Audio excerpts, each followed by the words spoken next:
Hello, chemistry students. Just wanted to throw another example at you that I found here.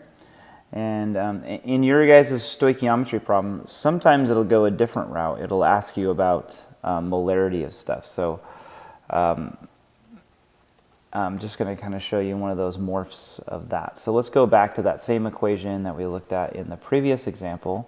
So we have hydrobromic acid, and this is going to make zinc bromide plus hydrogen gas. Okay, last time we figured out the volume of hydrogen gas knowing the amount of two reactants.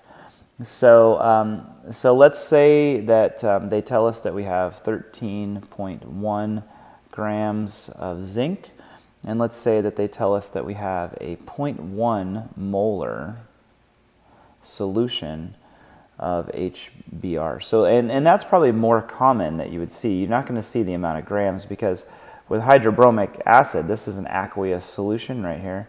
And so what we do is we figure out the molarity, right? So with a solid, you're going to weigh out the mass. And with something like this, you're going to figure out the molarity. All right? So, so real quick, let's say, what was the volume of the hydrobromic acid required to completely dissolve the solid zinc?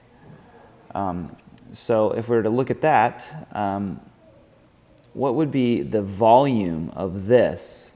So all we know is this is a 0.1 molar. So remember, first step in stoichiometry, convert your mass, convert everything you have to moles right off the bat, okay? So, so let's take a look at this. So if we convert this, we're going to divide by the molar mass, so 65.4. and that's going to give us 0.2 moles. Okay, so we have 0.2 moles of this.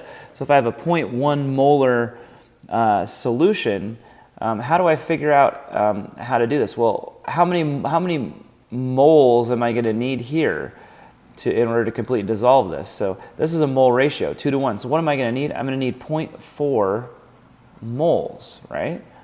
I'm going to need 0.4 moles of HBr. So I know I have a 0.1 solution. So 0.1 solution tells me that in 1 liter, I have 0.1 moles. Okay, so so I want to figure out how much it's going to take to get 0.4 moles. Okay, because molarity equals the number of moles per 1 liter.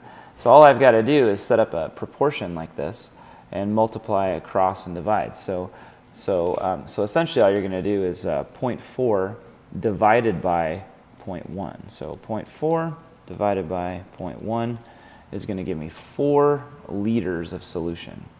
So that's my answer right there. So I would need a full 4 liters of solution in order to dissolve all of this zinc right there. So be aware that a lot of times the stoichiometry is going to cause you to need to throw molarity in there, but molarity is pretty easy because molarity is moles, right, over 1 liter, so you can easily match up moles to moles. And remember, you're using your ratios in order to do that.